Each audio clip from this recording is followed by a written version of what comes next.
Perfecto. Bien, chicos, vamos hoy día en Historia de Perú a hablar sobre las corrientes libertadoras. En esta oportunidad vamos a enfocarnos en la corriente libertadora del sur. Pero en realidad, pues, cuando hablamos de estas corrientes libertadoras, estamos hablando, pues, en la última fase o etapa de del proceso de independencia, en el cual, pues, son movimientos que vienen de afuera, tanto de Buenos Aires como de Caracas. Ahora bien, antes de hablar sobre estas corrientes libertadoras, quiero enfocar un poco el contexto internacional de lo que está ocurriendo en ese tiempo. Muy bien. A nivel mundial se estaba ya desarrollando la primera revolución industrial, cuyo máximo exponente, el único en realidad, era Inglaterra. Y como parte, pues, de esta expansión, era muy importante tener las colonias de España para incrementar su poder. Inglaterra, aprovechando estos movimientos de luchas anticoloniales que ya venían desde el siglo XVIII, sin duda era el momento crucial para poder apoyar estos movimientos pro-independentistas. Lo hemos visto con el apoyo no tácito, pero no visible, pero sí tácito, con el apoyo a Tupac Amaru, pero que lo hemos visto con mayor fuerza justamente con el apoyo y el financiamiento de los libertadores, como el caso de San Martín y Simón Bolívar. He dejado en sus separatas jóvenes una pequeña cronología de los hechos que han sucedido durante la llegada de San Martín desde la bahía de Paracas hasta su retirada, luego de haber fundado el Congreso, así que ahí lo tienen también ahí para que lo puedan descargar. Otro hecho internacional es que Europa quería restablecer las monarquías. Por un lado, obviamente estaban luchando contra la Inglaterra, que era muy distinto a los demás países europeos en la manera de cómo llevar la política a nivel internacional, sobre todo en el plano económico también es importante destacar. Y se formaron ahí pues la Santa Alianza, que se dio pues luego de la muerte de Napoleón Bonaparte. ¿Qué es lo que tiene que ver estos dos hechos internacionales con las corrientes libertadoras? Tiene que ver mucho porque, en primer lugar, ahí se ve un afán importante de Inglaterra de querer liberar las colonias que todavía pertenecían a España para poder incursionar en el mercado de América Latina. Y en segundo lugar, había un interés, por otro lado, de algunas monarquías europeas de restablecer el orden colonial, de no perder sus colonias. Pero era un cambio inevitable porque Inglaterra estaba de por medio, estaba obviamente expandiéndose y eso contra los intereses de otras potencias europeas que aún todavía no habían desarrollado la industria. Recuerden que Inglaterra fue la pionera, luego lo van a seguir otras naciones, como las 13 colonias, luego de su independencia de Inglaterra, que luego se va a llamar Estados Unidos, Francia, luego de su revolución, y luego Alemania, a finales del siglo XIX. ¿Qué vienen a hacer entonces, profesor, las corrientes libertadoras? Muy bien, vamos a ver acá. Bueno, es un proceso de luchas político y militares que va a ser pues impulsada por los criollos comerciantes de Buenos Aires, Caracas y Valparaíso y financiados sin lugar a duda por Inglaterra. Eso es muy importante. ¿Por qué usted dice, profesor, que fueron campañas militares y políticos organizadas por los criollos de Buenos Aires, Caracas y Valparaíso contra la monarquía española en América, que era obviamente el virreinato del Perú? Recuerden que el virreinato del Perú era el centro del poder de España en Sudamérica. Recordemos que el virreinato del Perú estaba integrada por la aristocracia española y por la élite criolla, ¿no? Por la aristocracia criolla, que era pues el centro del poder español en Sudamérica. Y que muchos criollos, principalmente de Lima, no buscaban la independencia. Pero para el resto de los criollos, ligados al capitalismo inglés, era necesario acabar con el virreinato del Perú. Era de suma importancia. Entonces, ese, digamos, es algo que hay que tomar siempre en cuenta. La independencia del Perú, a través de estas corrientes libertadoras, era evidente porque había una intención de estos criollos de separarse de España, forjar unas naciones libres e independientes, políticamente hablando, claro está, pero dependía económicamente de Inglaterra. Inglaterra tenía mucho interés en América Latina de poder de expandir sus mercados. Y la única manera pues era que se liberen de España para que luego Inglaterra tenga el camino abierto y poder obviamente incursionar en las economías de estas nacientes repúblicas. Eso es algo importantísimo que hay que aclarar. Muy bien. Vamos a ver un poco sobre los antecedentes, porque todo hecho, todo acontecimiento jóvenes, sin duda, no surge de manera espontánea, ¿no? Tiene ahí toda una serie, todo es todo un proceso, ¿de acuerdo? Que es lo que vamos hoy día a mencionar. Hay dos cosas importantes que nunca tenemos que olvidarnos cuando se dan esto de las corrientes libertadoras. En primer lugar, la crisis de la monarquía española. Esto va a ser, digamos, un impulso importante de los criollos para poderse librar de los españoles. ¿Qué era la crisis de la monarquía española? Es cuando España sufre una invasión por parte de las tropas de Napoleón Bonaparte. Y vamos a explicar un poquito esta situación. La Revolución Francesa, que se había desarrollado en 1789, no había logrado consolidar a la burguesía de ese país todavía. Tenían muchos enemigos, principalmente los ingleses, que veían en la Revolución Francesa un peligro para sus intereses. Cuando aparentemente todo estaba ya a punto de restablecerse la monarquía en Francia, surge la figura de Napoleón Bonaparte con el apoyo de la alta burguesía francesa para poder continuar con la revolución y llevar a cabo la gran transformación en Francia. Y una de las medidas u objetivos de Napoleón era luchar contra el comercio inglés en Europa. Francia lo que buscaba, luego de apaciguar la situación, el conflicto social, era tener mercados en otras partes de Europa y para poder competir con Inglaterra. Es por eso que Napoleón inicia una serie de campañas militares con éxito. Los aliados de Francia, curiosamente, eran Portugal y España, que luchaban contra Inglaterra.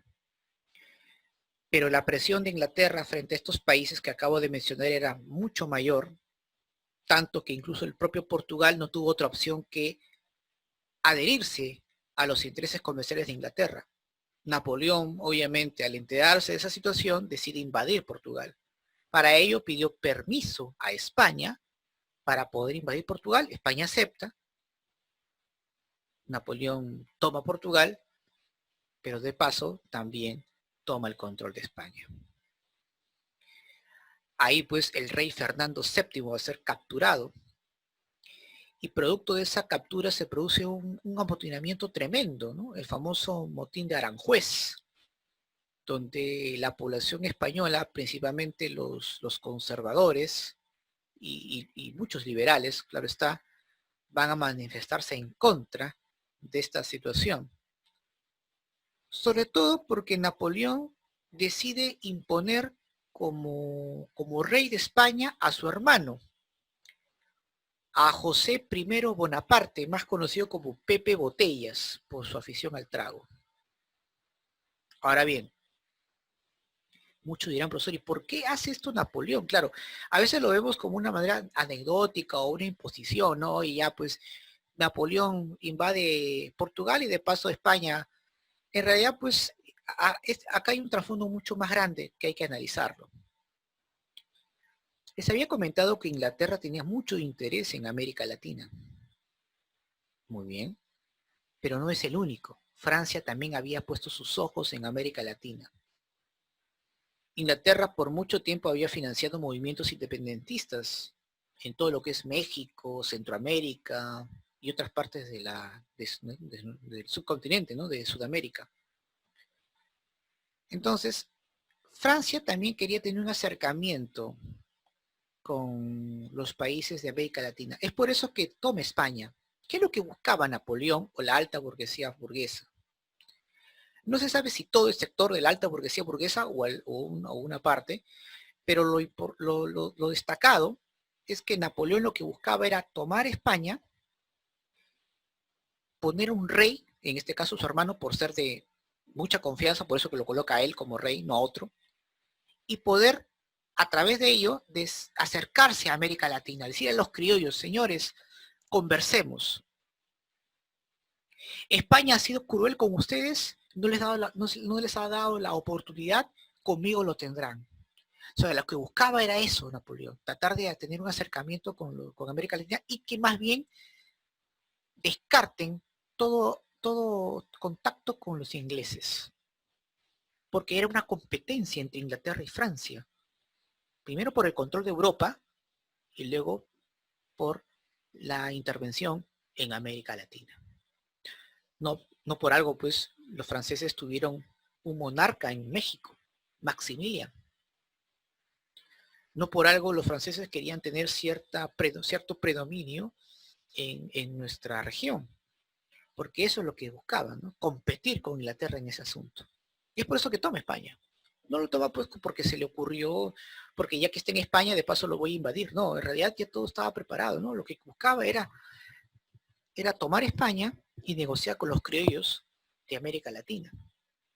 El problema para Napoleón es que tuvo dos cosas en contra. La primera es que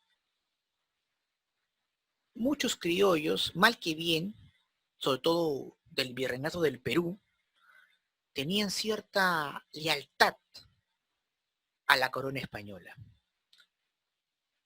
a pesar de algunos malos tratos, sobre todo contra el virreinato de La Plata y de Nueva Granada.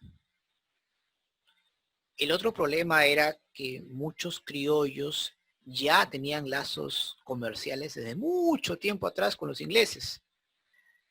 Justamente por esa lealtad es que los criollos, principalmente de Buenos Aires y Caracas, estaban en esa disyuntiva, ¿no? Entre separarse de España o afianzarse por completo al interés económico de Inglaterra. Entonces, esos fueron digamos, los grandes problemas que tuvo Napoleón. Ahora bien, ¿y cómo usted sustenta, profesor, lo que usted está diciendo? Justamente porque luego de la captura de Fernando VII, se forman las juntas de gobierno. En realidad, las juntas de gobierno, y eso vino como pregunta de examen de emisión, tanto incluso en el simulacro último lo he puesto. La junta de gobierno no era, pues, en su primer momento no era con el afán de querer separarse de España. Estas juntas de gobierno se formaron como una manera, pues, de institucionalizar estos lugares y promover la lealtad al rey de España. Eran una forma de gobiernos dirigida por los criollos de estos lugares, de Buenos Aires, Caracas y otros sitios, que un inicio dieron para poder decir, estamos contigo, Fernando VII, y obviamente negar a la imposición o ideas de Napoleón Bonaparte. Ahora bien, cuando Napoleón empezó ya a tener muchas derrotas, sobre todo porque la élite francesa, la gran burguesía francesa, vio que Napoleón ya estaba desgastado, y que ya no era necesario seguir luchando, sino más bien compartir con Inglaterra el gran pastel que había en Europa, entonces le quitan su apoyo. Y ese desgaste de Napoleón se vio reflejado cuando fue expulsado por los propios españoles. Ahí pues estaban las tropas de San Martín, de Bolívar, que lucharon contra Napoleón. Bueno, en el caso de Bolívar no, porque Bolívar y Napoleón eran muy buenos amigos, pero San Martín sí luchó contra las tropas de Napoleón Bonaparte. Y Napoleón tuvo que ser obviamente expulsado, ¿no? Se vio arrinconado y nuevamente regresó a Francia. Eso fue aprovechado por Fernando VII y había reimplantado la monarquía absolutista. ¿Por qué? Porque una de la manera en la cual la élite criolla había apoyado a España no solamente eran la formación de la Junta de Gobierno, sino que iban a representar las Cortes de Cádiz, que era pues una institución que estaba reemplazando a Fernando VII, que había sido encarcelado por Napoleón. Y desde la Corte de Cádiz promulgaron una constitución, la Constitución Liberal de 1812, en la cual le permitía principalmente a los criollos derechos igualitarios con los peninsulares. Pero cuando retorna pues Fernando VII, desconoce esa constitución y nuevamente retorna el absolutismo. Es ahí donde los criollos, aprovechando esa situación, se desligan completamente de España. Y estas juntas de gobierno van a servir para formar las nuevas repúblicas. Es ahí donde Fernando de Abascal, virrey del Perú, con el apoyo de la Tribunal Consulado de Lima, destruye todas esas juntas de gobierno. Solamente sobreviven dos, la de Buenos Aires y la de Caracas. Y desde ahí justamente se inicia pues la fase de las corrientes libertadoras del sur y del norte. Entonces, como hemos visto, entre 1808, desde que se dio la invasión de Napoleón, hasta 1814, hay un largo proceso por el cual se van a iniciar pues una serie de luchas. Una de las causas jóvenes del surgimiento de estas corrientes libertadoras tiene que ver las causas económicas. Para empezar, los criollos americanos, principalmente del Virreinato de la Plata y de Nueva Granada,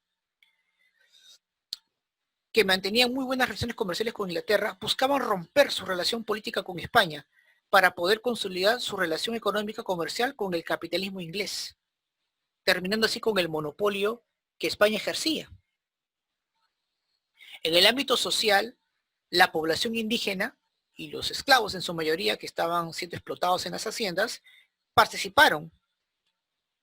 Tanto así que incluso ellos fueron parte del ejército libertador o independentista, porque tenían la esperanza de acabar con la explotación colonial.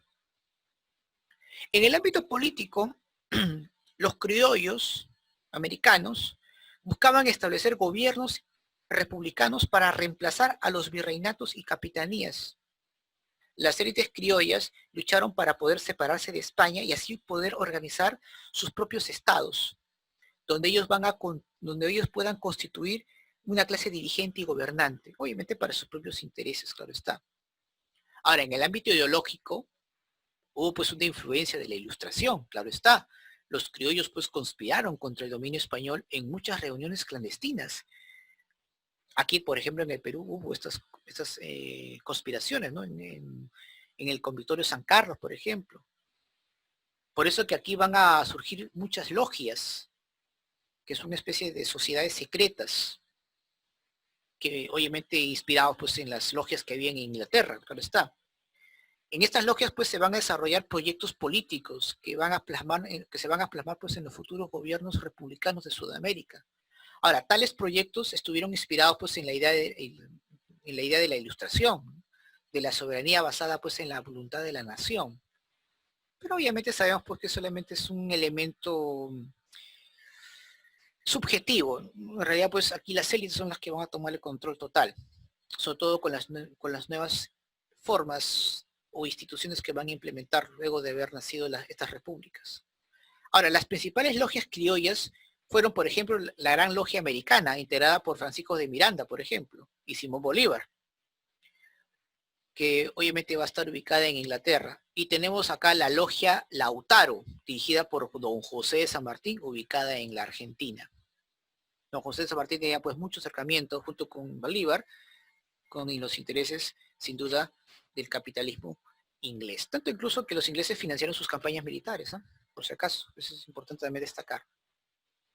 Por ahí dice que eran agentes ingleses, no, tampoco hay que exagerar, ¿no? Eso ya es una exageración, pero sí, obviamente eran financiados por los ingleses porque había un interés, ¿no? El interés era que estas colonias dejen de serlas y sean repúblicas y puedan obviamente ser sometidas a la economía del capitalismo británico, ¿no? Ese era el propósito principal.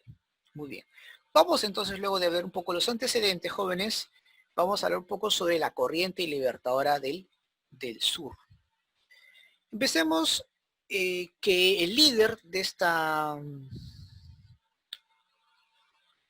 corriente era pues don José de San Martín. Hay que recordar que ya en 3 oportunidades antes que San Martín tuviera el cargo, las tropas de la Alianza de Buenos Aires, porque antes todavía no existía Argentina como tal, sino era un conjunto de pueblos confederados, habían intentado hasta en 3 oportunidades invadir el Alto Perú, pero fueron derrotados tremendamente. Es por eso que San Martín, cuando le dan el cargo, él va a cambiar de estrategia.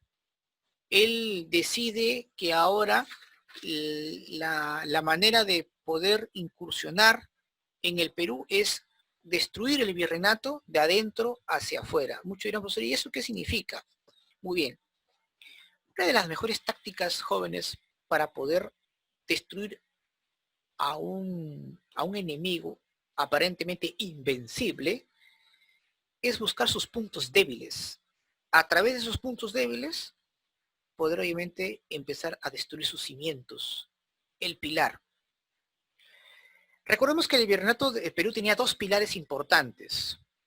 Uno era la aristocracia española y la otra era la aristocracia criolla, principalmente la aristocracia criolla de Lima. San Martín quería ir por esos dos pilares. Al derrumbar uno de estos pilares, el virreinato del Perú de por sí solo iba a caer. ¿En qué consistía destruir estos pilares? Consistía en negociar con los criollos de la aristocracia limeña, darle ciertos privilegios y beneficios si el Perú se independizaba. Por otro lado, San Martín también quiso llegar a acuerdos importantes con los españoles. Es por eso que siempre se mantuvo en establecer una monarquía, donde iba a haber un rey español, pero que al final el control político iba a estar en manos de los criollos. Pero para que no exista un desprendimiento entre España y el Perú, que ya tenían desde mucho tiempo, años, una alianza, por así decirlo, de muchos siglos, entonces, para no romper esos lazos, quiso obviamente mantener hasta el final una monarquía constitucional, muy similar a lo que Inglaterra tenía, solamente que, claro, ¿cuál es la gran diferencia? Pues que los criollos de Lima más estaban enfocados en el ámbito mercantilista, mientras que los criollos o los burgueses ingleses están más enfocados en el ámbito industrial, ¿no? Esa es la gran diferencia. Pero quería mantener San Martín eso. Entonces, esa era la idea, ¿no? Concentrarse en los 2 pilares del virreinato, la aristocracia limeña y la aristocracia española.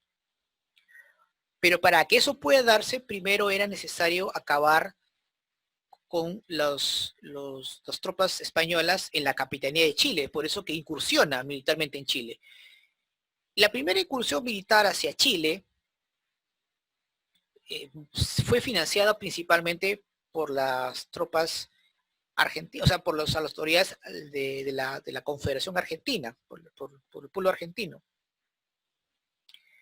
Ya cuando incursionan en Chile y empiezan a haber importantes batallas, como por ejemplo en la batalla de Chacabuco, donde sin duda va a sufrir una derrota importante los españoles, pero luego se recuperan ganándoles a San Martín en cancha rayada, pero la última batalla en Maipú es donde sella pues la liberación o la independencia de Chile. Hay que recordar pues que desde Mendoza, lugar donde parte San Martín, ¿no? Parte, obviamente, organiza un ejército y atraviesa todos los Andes y obviamente logran obviamente incursionar en Chile y logran derrotarlos. Al final, en la batalla de Maipú, repito, Y Fernando de O'Higgins fue nombrado como director supremo. Y de ahí se firma un tratado argentino-chileno en 1819, mediante el cual pues Chile apoya económicamente para continuar la expedición hacia el Perú. ¿Y quiénes son los que apoyan? Obviamente los comerciantes de Valparaíso. Pero ¿por qué los comerciantes de Valparaíso quieren apoyar la campaña de San Martín contra el virreinato del Perú? Porque los de Valparaíso tienen un enemigo. Ese enemigo era el Tribunal Consular de Lima, que tenía pues el control del puerto del Callao. En ese tiempo el puerto del Callao pues no era una provincia autónoma, era parte de Lima. Y había una fuerte rivalidad en el Pacífico entre el puerto de Valparaíso y el puerto del Callao. Es por eso que Chile organizó pues una escuadra dirigida primero por el escocés Lord Thomas Cochrane, ¿de acuerdo? El Lord Thomas Cochrane iba a dirigir una escuadra entre 1819 y 1820 aproximadamente. Entonces, esa va a ser, digamos, la primera campaña. O sea, luego de la campaña en Chile, los de Valparaíso van a apoyar a San Martín, pero antes de que San Martín vaya a incursionar al Perú, primero ellos realizan una expedición a cargo del Lord Thomas Cochrane. Y esto es lo que vamos a ver a continuación. Ahí está. Entre 1819 y 1820 se da pues, la campaña hacia Perú, pero por el financiamiento de los comerciantes de Valparaíso. Si por ahí pues tienes un amigo donde te dice pues que Chile ha liberado el Perú, dice, es totalmente falso. En realidad pues hubo una primera campaña de apoyo económico, pero con el afán de acabar con el puerto del Callao. Y para ello utilizaron a este importante jefe expedicionario, Lord Thomas Cochrane, de la Armada Británica, para poder obviamente realizar con ese objetivo. Entonces, lo que hace el Lord Thomas Cochrane es preparar, ¿no?, el desembarco de San Martín. Ahora, Thomas Cochrane tuvo una estrategia muy importante, ¿no? Él tenía la idea de que participen los guerrilleros peruanos, a la cual pues luego vamos a llamar montoneras, ¿no?, en el proceso militar. Pero San Martín no lo quería. Él más bien quería buscar un acuerdo entre criollos y españoles para lograr pues la independencia sin guerra, sin derramamiento de sangre. El interés de Thomas Cochrane, obviamente, era desestabilizar a la sociedad peruana. Y San Martín no quería eso, quería llegar a una negociación, ya sea con los criollos de Lima o la aristocracia española. Claro, su objetivo principal era sin duda pues la aristocracia limeña. Thomas Cochrane pues empezó pues a realizar una serie de bombardeos al puerto del Callao, se va incluso hasta Paita, y lo que se buscaba pues no solamente era mellar las fuerzas españolas, sino también al puerto del Callao, ¿no?, que era la principal rival del puerto de Valparaíso. El objetivo era claro, ¿no?, quitarle el dominio del mar, del Pacífico, y que obviamente esté en manos de los comerciantes de Valparaíso, que ya pues se habían liberado de los españoles. Muy bien. Luego, ahora, el papel de Lord Cochrane también fue importante porque no solamente permitió hostilizar a las tropas realistas y desgastar a la actividad comercial portuaria ¿no?, del Callao en beneficio de los de Valparaíso, sino que también logró los contactos necesarios para que San Martín pueda desplazarse tranquilamente en diferentes puntos. O sea, buscar los contactos necesarios para poder, digamos, que San Martín al llegar al Perú pueda realizar su trámite sin ningún tipo de inconvenientes. Ese también fue un factor importante que Cochrane había realizado. Muy bien. San Martín sabemos pues que desembarca pues en la bahía de Paracas, ¿de acuerdo? San Martín parte pues de Valparaíso un 21 de agosto de 1820, ¿no? Y luego llega a Paracas, si no me recuerdo, en septiembre de ese año. Y ya logra pues importantes apoyos, sobre todo algunos contactos que ya había logrado hacer Cochrane, y también del gran sector de la población. Es por eso que ni bien llega nuestro amigo San Martín, logra una reunión en la famosa llamada Conferencia de Miraflores. Reunión que obviamente solamente se dio entre los delegados de San Martín y los delegados del virrey Pezuela, que había reemplazado a Abascal. Entonces, ese es muy importante, jóvenes. Tanto San Martín como Pezuela no llegaron a entrevistarse personalmente, sino fueron sus delegados, ¿de acuerdo? Los delegados. Ahora, ¿qué es lo que se hablaba en esta conferencia? Bueno, los delegados de San Martín propusieron una monarquía constitucional para, obviamente, querían, de una manera u otra, querían llevarse bien con los españoles. Miren, ¿saben qué? Queremos la independencia del Perú, pero no de una manera radical. España va a tener también cierto control o cierta, por así decirlo, cierto protagonismo, ya que vamos acá a tratar de que sea un rey español que gobierne el Perú. En cambio, los delegados de Pezuela más bien dicen, no, lo que vamos a hacer es acatar la constitución de Cádiz de 1812, que nuestro rey Fernando VII había derogado. ¿Por qué? Porque hay que recordar pues, que la constitución de 1812 permitía igualdad de derechos políticos entre criollos y españoles. Pero eso no le importaba a San Martín, porque él no defendía los intereses de los criollos de Lima, netamente, defendía los intereses criollos de Buenos Aires, que buscaban definitivamente la eliminación del virreinato para poder cumplir con sus propios propósitos. Es por eso que esta reunión, esta conferencia, pues fracasó.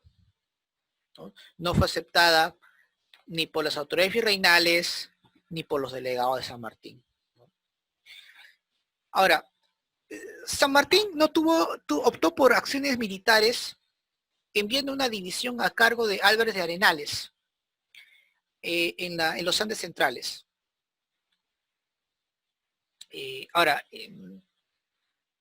en tanto pues que el resto de San Martín, en este caso que el resto con San Martín pues se encargaría de ocupar la costa norte de Lima. San Martín, recordemos que luego del fracaso de la conferencia se va hacia el norte, principalmente a Huaura, para seguir proclamando la independencia del Perú. Ahora, digo, ahora, el Arenales lo cumple con el objetivo que San Martín le había encomendado, llega a Huamanga, a Tarma, Cerro de Pasco, y ahí empieza a reclutar campesinos, gente que buscaba su independencia, ¿no? A cual pues nosotros llamamos como montoneras. Se le llaman montoneras porque eran personas que atacaban con diferentes tipos de armamentos, principalmente con sus instrumentos de labranza, ¿no? Sables, cuchillos, lanzas, y no tenían un uniforme, sino que obviamente vestían con las cosas típicas que usaban, y sus ataques eran espontáneos, atacaban, huían, entonces no había una formación militar ni estrategia, nada, eran solamente ataque de manera intestiva. Pero pese a eso, de esa organización o forma de atacar, lograron importantes éxitos militares. Por ejemplo, lograron derrotar pues, a las tropas realistas de O'Reilly, por ejemplo, que era una tropa muy importante en esa zona. E incluso va a deteriorar bastante a las fuerzas realistas gracias pues a estas armadas o milicias populares, a la cual pues llamamos como montoneras. Cochrane, por ejemplo, Lord Cochrane con su embarcación captura la Esmeralda, e incluso había una especie de una tropa, una delegación militar llamado Numancia, pasa al bando patriota. Entonces, todas estas situaciones van a mellar bastante en la política que Pezuela estaba realizando como virrey. Entonces, las montoneras en poco a poco empezaron a tener mayores adeptos, va a ir creciendo, tanto incluso que se estaban acercando a Lima. Ahora, Cochrane, al tomar el puerto del Callao y las montoneras acercándose a Lima, la capital, prácticamente estaba siendo cercada. Bien, les había mencionado que este ataque de las montoneras habían cercado a la capital y había una preocupación, no solamente de los españoles, sino también de la élite criolla de Lima. Entonces, ante, ante esa, ante el avance de las montoneras, ante la derrota de los realistas, e incluso muchos se habían pasado al bando patriota, la tropa o los realistas leales a Fernando VII deciden deponer a Pezuela del cargo. Ahí donde se produce el famoso motín de Asnapuquio. Es muy importante porque viene como pregunta de examen de admisión. El motín de Asnapuquio es cuando las tropas realistas deponen a Pezuela y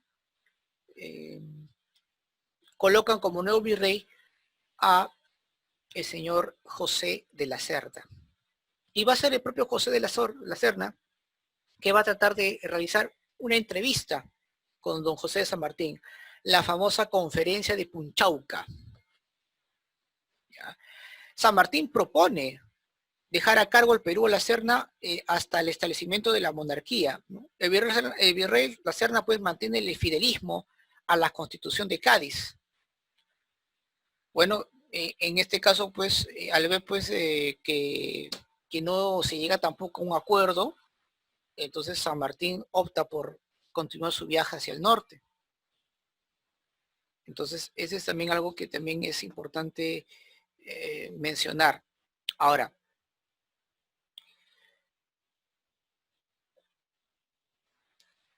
en España, los liberales pretendían jóvenes detener la rebelión criolla adoptando medidas oportunistas, enviando pues emisarios, ¿no?, al virrey La Serna, e iniciando pues unas conversaciones justamente en Punchauca, en donde San Martín pues propone una monarquía constitucional al comisionado regio Manuel Abreu, sin llegar pues a un acuerdo. Ahora, como yo le había mencionado, las montoneras estaban llegando a Lima, el puerto del Callao había sido bloqueado, entonces empezó a haber escasez de alimentos, estaban propagándose muchas enfermedades. Entonces, ante esa situación, los criollos de Lima presionan al virrey La Serna para que San Martín regrese a Lima, porque sabía que era el único que podía detener el avance de las montoneras. Porque si llegaban las montoneras a Lima, iban a saquear, iban a destruir todo, y los criollos se iban a quedar pues sin propiedades. Entonces, La Serna pues abandona Lima ante la presión pues que crecían las montoneras sobre la capital. ¿Dónde se retira? Obviamente hacia el Cusco. Entre Cusco y Ayacucho, ahí estaba pues el principal contingente de las tropas realistas que tuvieron que replegarse. Y es por eso que San Martín pues ingresa a Lima tranquilamente, un 15 de diciembre, no, un 15 de julio de 1821, tranquilamente, ingresa a Lima, sin ningún tipo de problemas, ¿no? Y obviamente el propósito era proteger a la aristocracia criolla de las montoneras. Y ahí pues donde se produce una reunión, ¿no?, entre los notables en un cabildo abierto, donde se dio pues la declaración de la independencia el 15 de julio y se acordó pues la proclamación para el 28 de julio, ¿no?, de ese año.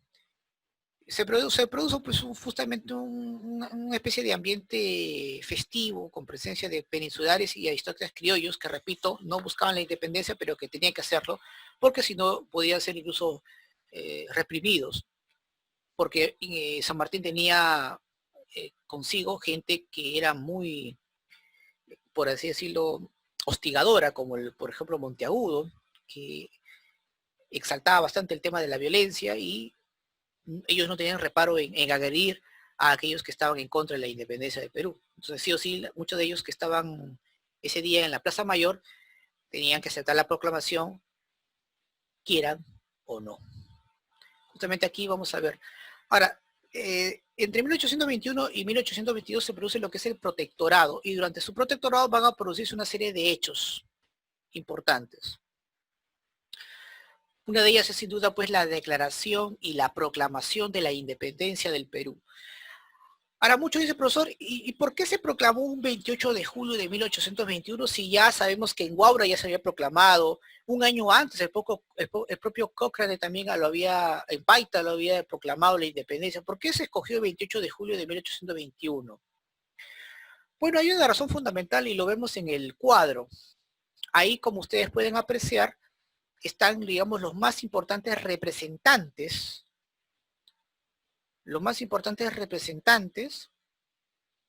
de tanto de la aristocracia criolla como de la iglesia y también pues algunos peninsulares. Estaban pues sin duda las élites completas, algo que en las otras proclamaciones no había. Entonces se quiso mucho tiempo después que sea un 28 de julio, el día pues de la independencia del Perú. En muchos otros países, cuando celebran su independencia, lo hacen en escenarios de batallas, como por ejemplo de Maipú. Ahí celebran su independencia, Chile. Lo mismo ocurre en México en septiembre, ¿no? Su día de independencia. O el propio Ecuador, en la famosa batalla de Pichincha, en fin, o de Boyacá, en Colombia.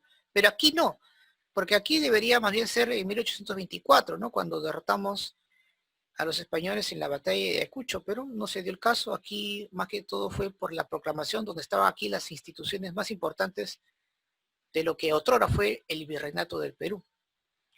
Y muchos de estos criollos y algunos españoles fueron obligados a asistir a esta ceremonia, obviamente, ¿no? Por amenaza de muerte. Otro elemento importante dentro de su protectorado ha sido pues sin duda la creación del himno nacional del Perú. Este himno nacional sin duda fue muy, muy importante. De una manera u otra porque San Martín quería hasta cierto punto resaltar un poco el patriotismo que obviamente no existía y que todavía pues nos cuesta. Aún todavía somos un país todavía donde no existe una consolidación de nuestra como nación, ¿no? Como nación peruana.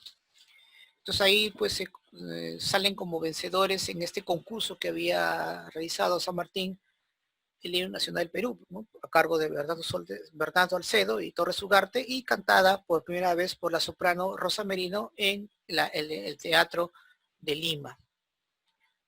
Ahora, estos compositores eran ya famosos, no eran no eran personas que habían improvisado, ¿no? Ya tenían su fama, concursaron, ganaron y pues se dio, ¿no? La partitura original obviamente desapareció por completo, tuvieron que volver a componerla después. Entonces, la canción original de nuestro himno nunca la vamos a saber. El tono, ¿no? El tono musical y algunas letras, claro, se mantiene, pero la original, lamentablemente en un incendio que hubo un poco tiempo después de la ida de después que San Martín se fue, lamentablemente se perdió y tuvieron que llamar nuevamente a los compositores para poder realizar nuevamente otra letra. No otra letra, sino de lo que se acordase, ¿no? Entonces, obviamente, pues la mente es frágil y hay muchas cosas que no se han mantenido. Otro hecho importante, y eso lo voy a resaltar, jóvenes, porque nos pueden preguntar en examen de admisión, es que San Martín creó la Orden del Sol. ¿Cuál era el objetivo principal de crear la Orden del Sol? El objetivo era reconocer los títulos de nobleza y dar facilidades para mantener los privilegios de las familias criollas.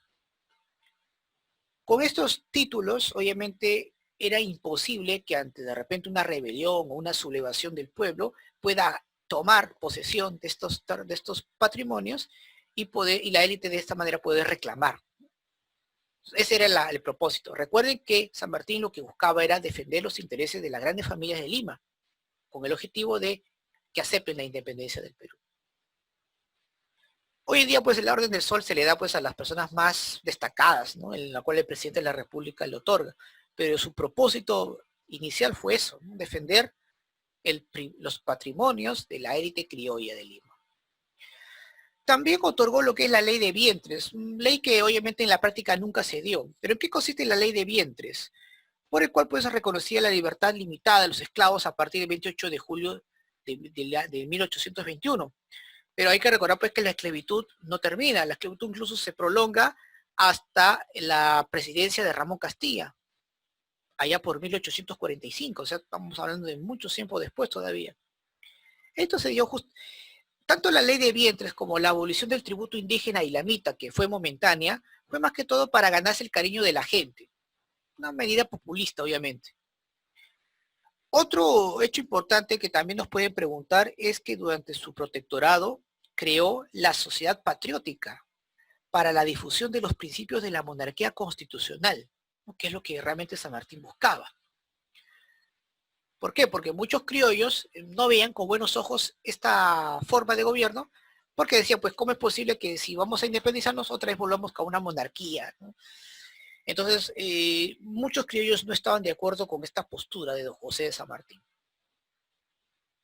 E incluso el propio San Martín había enviado una delegación, envió pues a García del Río y a Diego Paroseidén para que pudieran traer pues un príncipe español y poder pues gobernar, ¿no? Claro, con el control obviamente de los criollos a través de un congreso. Luego se produce la famosa entrevista de Guayaquil, en la cual pues muchos dicen que fue algo muy poco dado, que se habla, qué cosas se habrá hablado entre San Martín y Bolívar, ¿verdad? Bueno, en esta entrevista de Guayaquil se mostraron pues las diferencias políticas entre San Martín y Bolívar, en la cual pues fracasó dicha conversación.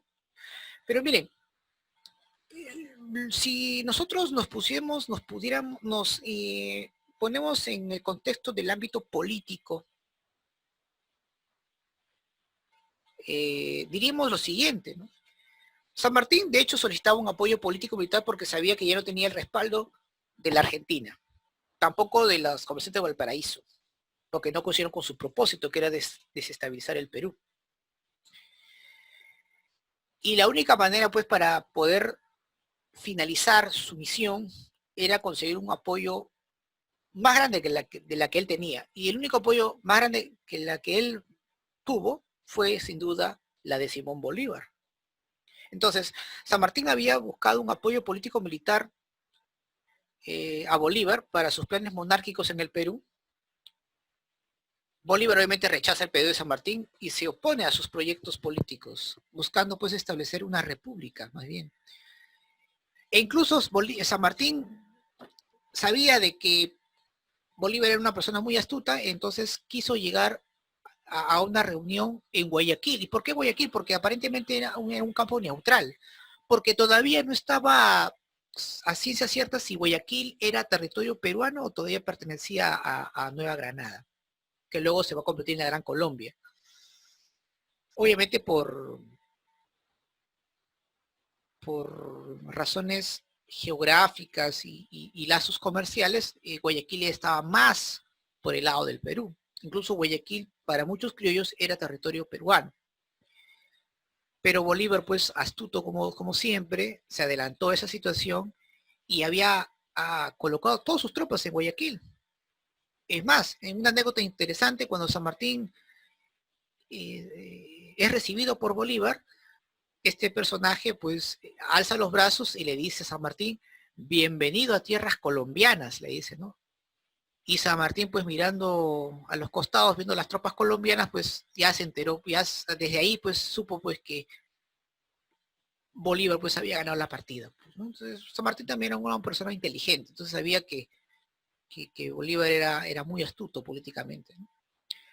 Entonces esta incursión pues fue un fracaso, o sea, no hubo nada secreto, ¿no? En realidad, ¿no? O sea, si uno considera pues lo que es político, ya más o menos sabe lo que uno atina.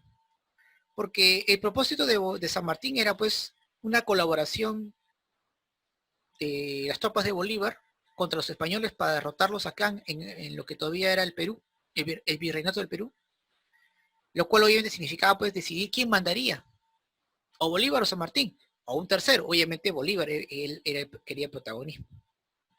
Y el tipo de gobierno que se iba a establecer, que de hecho, pues, para nuestro amigo Bolívar, el término de monarquía no venía con él. Él no quería saber nada del tema de la monarquía, ni monarquía constitucional, nada de eso, ¿no? Él buscaba bien todo república, ¿no? Que los países libres sean repúblicas.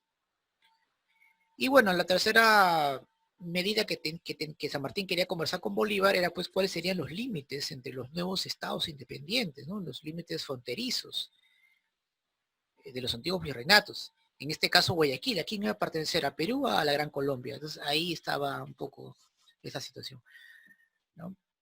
Bueno, ahora, aunque Bolívar pues había respondido a esta última pregunta sobre el tema de Guayaquil un día antes pues, de la conferencia de don San Martín, que era el 25 de julio, se incorporó pues se incorporó a la Gran Colombia. Aunque repito, Guayaquil formaba parte del territorio peruano. Por eso que luego de la independencia del Perú, luego de la batalla de Ayacucho, hubo una guerra. La primera guerra que tuvimos fue justamente con la Gran Colombia, porque había pues diferencias limítrofes entre ese país y el nuestro. ¿De acuerdo? Entonces, repito,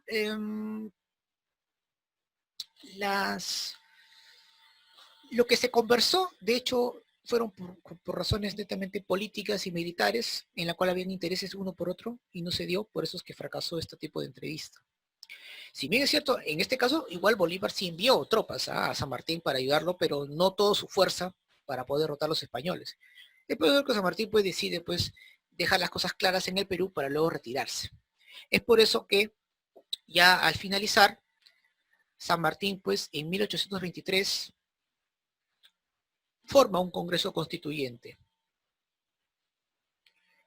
¿Y para qué? Para que en este caso pues el propio Perú decida qué tipo de república sería. No hay que descartar la posibilidad de que de repente una de las razones por el cual Bolívar le dice, mira, te voy a dar esta cantidad de tropas para ti, con el propósito de que de repente puedas tú dar una convocatoria para que los propios peruanos decidan, ¿no?, a qué gobierno o tipo de gobierno iban a realizar.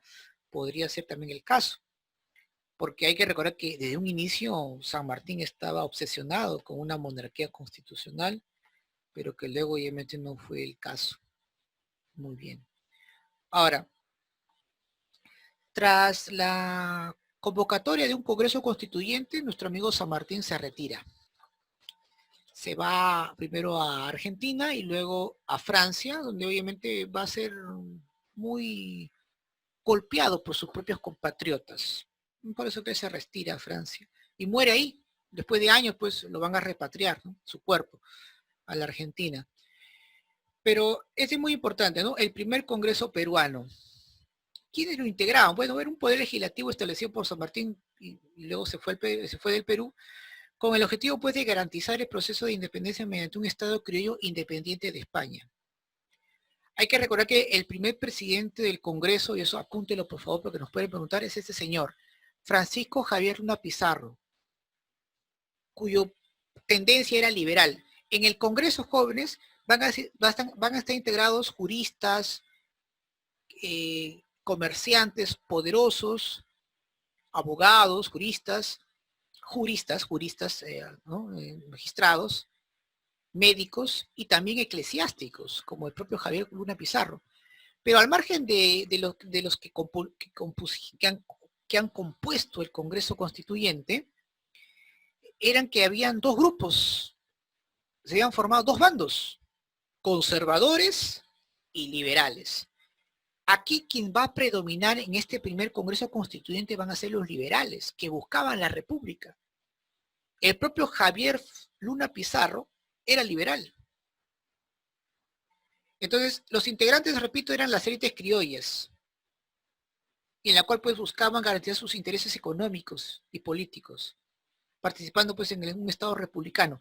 Entonces, al final, se tomó la decisión de que el Perú sea república. Entonces, el primer debate que se dio en el Congreso Jóvenes fue establecer qué tipo de gobierno sería Perú. Y como los liberales tenían predominio, se pusieron de acuerdo y establecieron la república. ¿Ya? La república. El segundo paso que hicieron fue crear una especie de poder ejecutivo, crearon una junta gubernativa, pero ante el temor pues de que hubiera uno solo que dirigiera el poder ejecutivo, porque a veces pues podía haber gente que quisiera tener el protagonismo, hicieron que esta junta esté a cargo de 3 personas. ¿Quiénes van a conformarlo? Obviamente lo va a conformar los 3 personajes pues de la élite criolla, como por ejemplo Manuel Salazar y Baquíjano, era un hacendado, un gran hacendado criollo. Felipe Alvarado, un gran comerciante liberal, y tenía que estar obviamente un miembro del ejército peruano, el general José de la Mar, ¿no? Ellos 3 van a formar la junta gubernativa. ¿Y cuál era el propósito de esa junta gubernativa? Pregunta San Marcos, ¿no? Su objetivo era eliminar, mediante campañas militares, el poder virreinal, que aún se encontraba en el sur del Perú. ¿Y cuál era la estrategia? Esta estrategia ya San Martín lo había ideado. Era la primera campaña de puertos intermedios. Ante el fracaso de la campaña de puertos intermedios, que había organizado el Congreso y dirigida por la Junta de Gobierno, o la Junta Gubernativa, prácticamente pues eso hizo de que se rebelaran. ¿De acuerdo? ¿Por qué fracasó la campaña de puertos intermedios? Bueno, en esta campaña iban a participar pues algunas tropas de Buenos Aires, criollos de Buenos Aires. Hay que recordar pues que la organización fue por Jauja, atacarla, por el general Arenales iba a atacar esa zona. Por el puerto intermedio de Mollendo atacaría pues el señor Alvarado, Rudencindo Alvarado, y por el Alto Perú se pidió pues el apoyo de los criollos de Buenos Aires, pero los mismos que deciden pues no participar, ¿no? Y ahí hubo ese gran problema. Entonces eso permitió el contraataque de las tropas realistas contra las fuerzas patriotas que recién se estaban formando. Eso pues obligó a que se produzca el primer golpe de Estado de la nación de República Peruana. Pregunta examen de admisión. El famoso motín de Balconcillo. Ese fue el primer golpe de Estado que tuvimos. ¿Ante quién? Ante la Junta de Gobierno o ante la Junta Gubernativa, por el fracaso de la primera campaña de puertos intermedios. Entonces, los militares criollos presionaron al Congreso para que disuelva la Junta Gubernativa y proclamen a un presidente, que es el que va a dirigir la campaña militar contra los españoles que aún todavía se encontraban en el sur del Perú. Y ante esa presión, pues, sale elegido el general José de la Ribabuero. Y el Congreso, pues, lo elige, ¿no? Lo nombra primer presidente del Perú. Y con Ribabuero se produce una segunda intervención, una segunda campaña de puertos intermedios, ya como primer presidente de Perú. Incluso este presidente va a recibir más de 53 millones de libras esterlinas por parte de Inglaterra para poder realizar su campaña militar, que también lamentablemente va a ser un fracaso. Ahora, esta segunda campaña, los ejércitos de Lima pues atacarían el Cusco, ingresando por el puerto de Arica. Se pide apoyo a Bolívar, pues que envía a Sucre con un ejército colombiano, pero que no va a ser suficiente. ¿Cuál va a ser el resultado? Bueno, mientras los generales del Perú, pues Santos Santa Cruz, Gamarra, atacan por Arica, esperando pues el apoyo de Sucre, quien no asistió al campo de batalla, dicho sea de paso, los generales españoles entran en Lima. Ahí toman pues el Rey Felipe, se atrincheran. ¿El Congreso qué hace? Bueno, este Congreso no es mejor que el que ahora. El Congreso se refugia en el Rey Felipe. Destituye a Ribabuero y nombra como presidente al marqués de Torretagle, y es el que autoriza la llegada de Bolívar. O sea, en pleno caos, jóvenes, en pleno con problemas cuando los españoles se recuperan, tuvimos 2 congresos. ¿Por qué? Porque Ribabuero se niega a dejar el cargo y se va a Trujillo a establecer su propio gobierno junto con una parte del Congreso, y el Congreso que había destituido a Ribabuero, que era una parte del Congreso, se establece en Lima, se atrinchera, se refugia en Herrera Felipe por temor, y de ahí nombra pues como presidente a Torretali. Y este Congreso, establecido en Lima, refugiado en Herrera Felipe, pide apoyo a Simón Bolívar. Y es donde Simón Bolívar pues acepta, pero con sus propias condiciones, con sus propios términos y sus propias condiciones. Tema que obviamente lo vamos a ver en la siguiente semana, que es la corriente libertadora del norte.